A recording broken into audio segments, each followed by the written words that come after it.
Hola, ¿cómo están? Mucho gusto, mi nombre es Mariana Calderón y el día de hoy, durante este video, estaremos hablando un poco sobre el cannabis medicinal y sus beneficios en el cuerpo humano. También estaremos respondiendo las preguntas que llegaron a mí por el Instagram Direct con el Dr. Fabián de la Clínica Cienza. Aquí les va este video. Desde hace tiempo venimos trabajando con la cannabis medicinal. Eso hace por ahí alrededor de unos 8 años que, aunque lo teníamos que hacer desgraciadamente de una forma clandestina, sí lo veníamos trabajando porque considerábamos que tenía una gran cantidad de propiedades que las teníamos que aprovechar. Lo que pasa es que a la cannabis es una planta de doble propósito. Entonces únicamente habíamos visto la parte mala, la parte diabólica, digamos así, porque la mayoría de la gente la conoce como para producir efectos psicotrópicos, o sea, aquel que se traba. Entonces eso únicamente conocíamos ese aspecto de la cannabis. Entonces por eso siempre la considerábamos como una planta maldita, una planta mala, pero con el tiempo y desde hace mucho tiempo, desde 1960, en la década del 60, el doctor Mechulen en Israel venía trabajando y fue precisamente que descubrió el 9-delta-tetracannabinol, que es la THC, que es la que produce los efectos psicotrópicos. Pero también descubrió la parte buena, que es el CBD, o sea, la parte medicinal y una gran cantidad de componentes que contiene la planta. Porque la planta tiene alrededor de unos 400 moléculas entre carbohidratos, lípidos, terpenos, fosfolípidos, cannabinoides. Entonces miren que son muchas las cosas. Dentro de los cannabinoides hay una gran cantidad. En este momento los que más trabajamos son CBD, CBG, CBN y la 17-hidroxi. Entonces son 4 o 5 moléculas prácticamente con las cuales trabajamos, pero hay muchos más.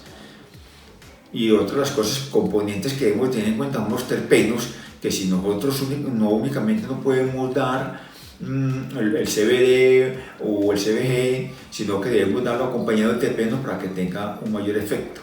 Entonces, o sea que la experiencia que se tiene en este campo de la parte medicinal, que es la que nos interesa en este caso, vemos que son muchos y ya lo hemos trabajado en muchas patologías o enfermedades, dado el caso como la epilepsia refractaria, en el dolor, en el cáncer de próstata, en la fibromialgia, que es una clase de dolor, en fin, para el sueño, para la ansiedad, para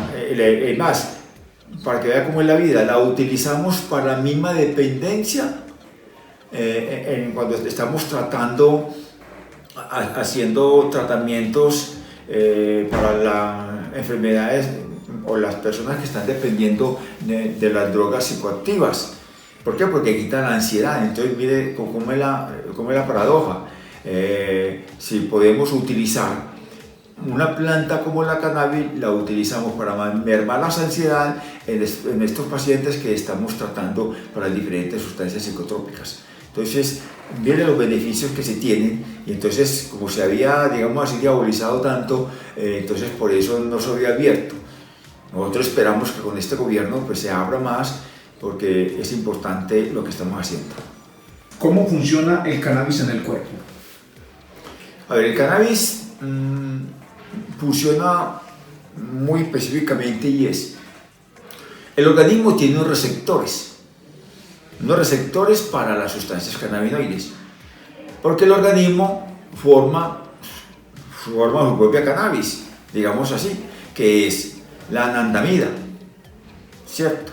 Entonces, si el mismo organismo la produce, pues es porque hay receptores, CB1 y CB2, que están en el cerebro y en diferentes partes del cuerpo.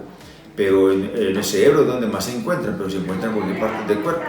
Entonces, cuando uno da la cannabis, es buscando que ocupe, puede ser una forma, que ocupe esos receptores, y de esa forma vamos a mermar, por ejemplo, la ansiedad de un paciente. Ejemplo, Si un paciente está tomando sustancias psicoactivas o fumando sustancias psicoactivas, en vez de estar con esas sustancias psicoactivas, le damos el CBD. El CBD ocupa esos receptores, o sea, donde llega el CBD. Entonces, si va a ocupar esos lugares, entonces ya no se le merma la ansiedad y ya no hay necesidad de que utilice las sustancias psicoactivas para producir ese placer que puede sentir en un momento determinado, porque ya esos receptores están ocupados y entonces la gente no va a tener la necesidad de consumir esa sustancia psicoactiva.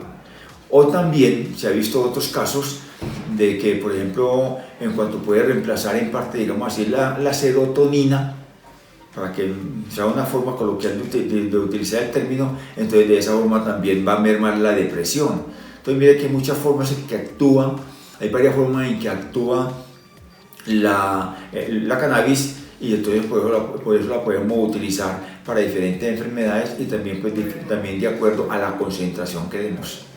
¿Qué patologías o enfermedades podemos tratar? Aunque apenas estamos en un periodo de experimentación y de investigación, pues ya hemos visto, y eso ya es de común conocimiento en toda parte, de cómo actúa o cómo sirve para las personas que tienen, o para los pacientes que tienen una epilepsia refractaria. Hemos visto los beneficios y cómo. Primero vamos a explicar qué es una epilepsia refractaria. La epilepsia refractaria son aquellas personas que sufren crisis epilépticas y que no les sirve ningún medicamento. Son pacientes que quizá en manos de muy buenos especialistas, de muy buenos neurólogos y epileptólogos, que les dan hasta 2, 3 y 4 medicamentos para la epilepsia, y sin embargo la persona sigue convulsionando. Es lo que nosotros llamamos epilepsia refractaria, o sea, que le estamos dando una cantidad de medicamentos para la epilepsia y que no responden al tratamiento. Eso es epilepsia refractaria. En estas personas le hemos dado CBD y hemos visto cómo mejora esa persona y cómo le merman las convulsiones en el mes o en el día. Yo he tenido pacientes que en el mes podían fácilmente convulsionar hasta 30 veces, porque en un solo día podían convulsionar 3, 4 y 5, 6 veces. Estaban 2 o 3 días sin convulsionar y volvían otra vez, entonces a veces quizás más veces. Y aumentándole o dándole el CBD, ha mermado la crisis a 2, 3 veces en el mes. Entonces mire todos los beneficios que tiene un paciente. Hemos visto también pacientes con dolores crónicos, cómo mejora ese dolor si le damos CBD. Ahí de pronto lo tenemos que acompañar un poquito de THC, que es la parte psicotrópica. Pacientes con cáncer, que les tienen que dar morfina en gotas o la tienen que aplicar intravenoso para los rescates que nosotros llamamos. Hemos visto cómo si le damos la morfina, la paciente le baja la presión, se pone todo pálido, todo sudoroso, le da ganas de vomitar y vomita, ¿cierto? Y en cambio si le damos CBD con un poquito de THC, como no le dan ninguna de estas cosas, de estas reacciones que le da la morfina, y entonces claro, el paciente a lo último prefiere mejor que le dé CBD que la misma morfina, porque le causa menos problemas. Lo hemos utilizado en cáncer de próstata, pero también lo hemos utilizado mucho en la parte de ansiedad, cómo merma la ansiedad a las personas. Les decía anteriormente cómo las personas que utilizan sustancias psicotrópicas, cuando le empezamos el tratamiento, le damos las goticas de CBD y vemos cómo nos ayuda en el tratamiento que le estamos dando precisamente para las sustancias psicotrópicas. Entonces vemos que, vuelvo a repetir, una cosa que la estamos considerando mala nos sirve para combatirla en las mismas sustancias psicoactivas. Entonces mire que los beneficios son muchos y apenas estamos en la investigación sobre esto. Como hemos visto cómo ayuda en el laboratorio, eso sí es in vitro, o sea, en el laboratorio, cómo ayuda a recuperar, a regenerar neuronas. Entonces, si tenemos todos esos efectos, hombre, le estamos diciendo a la gente los beneficios que eso tiene, que lo utilicemos adecuadamente y que seamos los médicos verdaderamente los que nos apropiemos de esto para que podamos darle una utilización verdaderamente lo mejor posible y de una forma más científica, que no sea únicamente empírica como utiliza la gente, de que es que yo tenía un dolor en la rodilla, entonces me unto alcohol con marihuana. Sí, eso lo oye uno, esos cuentos los viene utilizando uno desde hace tiempo, o empíricamente ellos en su casa quizás están cultivando la misma planta, hacen un macerado, sacan un aceite y se lo toman para los dolores, porque también la gente en medio de su desespero pues tiene que recurrir a lo que sea, porque no han encontrado una respuesta con los medicamentos que normalmente les mandan. Entonces para sus dolores o lo que sea, ellos hacen en su casa lo que nosotros llamamos cualquier menjurje y entonces lo utilizan para esto. Entonces vemos que verdaderamente somos los médicos los que nos tenemos que apropiar de toda la parte medicinal de la cannabis para que le demos un buen uso. Yo creo que vamos hacia ese campo. ¿Cuáles son las contraindicaciones?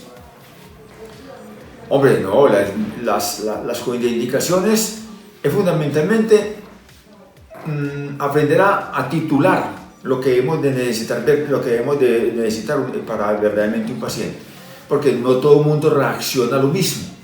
Si es un paciente que utiliza mucho el alcohol, o sea, que es bebedorcito, un paciente que utiliza muchas sustancias psicotrópicas, entonces necesita más dosis. Pero también hay pacientes que nada más necesitan 4 o 5 goticas, pacientes que nunca han utilizado ninguna sustancia rara, ninguna sustancia psicotrópicas, ninguna droga, entonces el efecto es mejor y vemos que responde mejor. Entonces, de acuerdo es al paciente tener mucho cuidado y sobre todo ver la interacción que pueda tener con algunos medicamentos psiquiátricos que puede estar utilizando el paciente, o medicamentos que estamos utilizando muy fuerte para el dolor. Entonces ahí sí tenemos que tener en cuenta eso. Entonces simplemente es con qué medicamento lo estamos utilizando, con qué pacientes, qué tipo de pacientes tenemos. Por eso la respuesta es muy individual y la dosis es muy individual, y tener en cuenta que con todo el mundo no se puede utilizar. Entonces, más que todo, no es tanto las contraindicaciones, sino los cuidados que debemos de tener cuando vamos a utilizar la cannabis medicinal. ¿Qué personas pueden tomarlo? A mí me parece que lo puede tomar todo el mundo, todas las personas, teniendo en cuenta que una mujer en embarazo sí puede tener sus consecuencias. Entonces, no es todo el mundo, rectifico eso, sino mujeres en embarazo y mujeres que estén amamantando, no. Porque se ha visto en un estudio que se hizo, en algunos estudios que se han hecho, se ha visto, por ejemplo, que pasa en la leche materna. Entonces no se debe utilizar. Hay otros estudios que dicen que no, o sea, que todavía no hay algo definitivo sobre esto. Es una parte que todavía está en experimentación, porque en la leche materna pasa, pero igualmente tener muy en cuenta también en las madres gestantes, sobre todo en el primer trimestre, y sobre todo, mejor en el primer mes, porque ahí, usted sabe que ahí es donde se está formando el tubo neuronal, o sea, todo lo que tiene que ver con la parte nerviosa, y entonces puede interferir ahí y puede interferir en el crecimiento. ¿Por qué? Porque todavía los efectos, porque a nivel de la placenta se ha visto que puede pasar a la placenta, y de ahí la placenta puede pasar al bebé. Entonces hay que tener mucho cuidado con eso. Yo vuelvo a rectificar, no es todo el mundo, no, ojo con las madres en embarazo, tener eso en cuenta, es mejor no utilizarlos en las madres gestantes, aunque algunos dicen que no, hay estudios que dicen que no. Yo prefiero en este momento ser muy cautos a utilizar en estos casos. ¿Cada cuánto se toma como ansiolítico? Pues el efecto, digamos, es rápido, aunque puede permanecer en el organismo algún tiempo, ¿cierto? Entonces, yo creo que nosotros podemos utilizar un promedio como lo utiliza normalmente casi todos los químicos, cada 8 horas. Y de acuerdo, vuelvo a repetir, buscar una dosis personal a ese paciente, pero más o menos lo puedo utilizar 3 veces al día. ¿Se puede tomar en embarazo? No se puede tomar en embarazo. En este momento recomiendo no tomarlo en embarazo ni madres gestantes. ¿Afecta en la lactancia? Yo personalmente pienso que sí, pero todavía faltan investigaciones. O sea, son cosas que apenas estamos incursionando en ellas. Entonces, mientras que no tengamos algo seguro, es mejor, vuelvo a repetir, no utilizarlo. Porque se ha visto y se ha encontrado unos estudios que sí pasa en la leche materna. Entonces, es mejor prevenir, como se dice, que curar. Hasta que no tengamos investigaciones más seguras, más contundentes, quizá con metaanálisis, vuelvo a repetir, es mejor no utilizarlo. Mariana, muchas gracias por invitarme. Espero que las respuestas hayan sido claras, o si no, pues de todas formas en cualquier momento estamos para seguir aclarando las cosas. De pronto a las personas que tengan la oportunidad de oír tu programa tienen preguntas para aclarar, igualmente a la orden, porque vuelvo a repetir, son temas donde apenas estamos incursionando y hay muchas inquietudes en la gente. Entonces, y sobre todo las madres que ven a su hijo de pronto consumiendo y mirando las consecuencias que puede tener esto, entonces también pueden haber preguntas. De todas formas, Mariana, muchas gracias, en verdad te agradezco. Igualmente le digo al público, mi nombre es Fabián Palacio, médico, mi teléfono es 310-468-5879, 310-468-5879. Estoy a la orden, si alguna pregunta, si alguna inquietud, para eso doy mi número de teléfono y estoy dispuesto y siempre para servirles a las personas que a bien lo soliciten.